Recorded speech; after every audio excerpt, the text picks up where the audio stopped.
बेटा त्यौहार कभी भी मनाओ, त्यौहार के मायने सेम रहने चाहिए। जैसे पहले ये मानते थे कि रक्षाबंधन का मतलब भैया लड़कियां घर आएंगी, और कुछ लोग परिवारों में कि लड़कियां खर्चे का सबब हैं, ये बहुत लोगों को लगता था।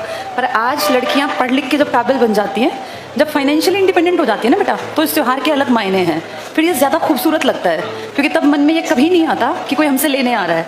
वैसे तो भाई बहुत अच्छे हैं, 99% भाई लगभग अच्छे ही होते हैं, और ऐसा कोई सोचता नहीं है। पर फिर भी ज़्यादा अच्छा लगता है अगर आप कमाती हों और तब अपने घर जाएं, उसमें एक अलग ग्रेस आता है। फिर ये नहीं लगता कि किसी के मन में कोई माइनस में ही सही कि ये बात आती नहीं है, बहुत अच्छी बात है। पर मुझे ऐसा लगता है कि भाइयों को भी ज़्यादा खुशी तभी होगी, जैसे इसमें बहुत सारे लड़के बैठे हैं जिनकी बहनें भी होंगी, कि अपनी खुद की बहन कमाती हो। उससे बढ़िया कोई दिमागी आज़ादी है ही नहीं। हम कितना ही त्योहारों पे बहनों को दे लें, लेकिन फिर भी किसी के देने लेने से कभी किसी का घर नहीं चल सकता। घर चलता है अपना खुद का कमाने से, मेहनत करने से। क्योंकि आप किसी को उस त्यौहार पे 5100, 11,000, 31,000, 51,000 कितने ही रुपए दे लो बेटा, एक एवरेज परिवार में 5,000 रुपये भी बहुत हो जाते हैं, क्योंकि जिसकी जेब से जाते हैं उसको फर्क पड़ता है।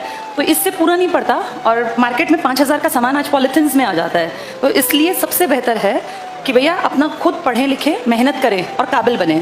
कोई कुछ भी कर ले, लेकिन इसकी बराबरी नहीं कर सकता। देखो बहुत अमीर लोगों की सोच क्या है मुझे नहीं पता, लेकिन मैं इतना जानती हूँ कि मिडिल क्लास में आज भी जिसकी बेटी लग जाती है ना, उसके माँ बाप मेंटली फ्री हो जाते हैं। बेटे को तो ऑप्शन है ही नहीं, उसको तो कमाना ही कमाना है। लेकिन अगर बेटी एक अदद नौकरी पे पहुंच जाए, जैसे गवर्नमेंट जॉब को थोड़ी प्रेफरेंस आज भी ज़्यादा है एक मिडिल क्लास फैमिली में। प्राइवेट सेक्टर में आप कितना ही कमा लें, आफ्टर मैरिज लोग छुड़वा ही देंगे, चाहे वो आपके हस्बैंड हैं, इन लॉज हैं, क्योंकि घर संभालना थोड़ा सा मुश्किल है प्राइवेट सेक्टर की जॉब करके। बहुत दुनिया कर रही है, लेकिन फिर भी कंपैरेटिवली आसान है गवर्नमेंट नौकरी करते हुए अपना घर परिवार पालना।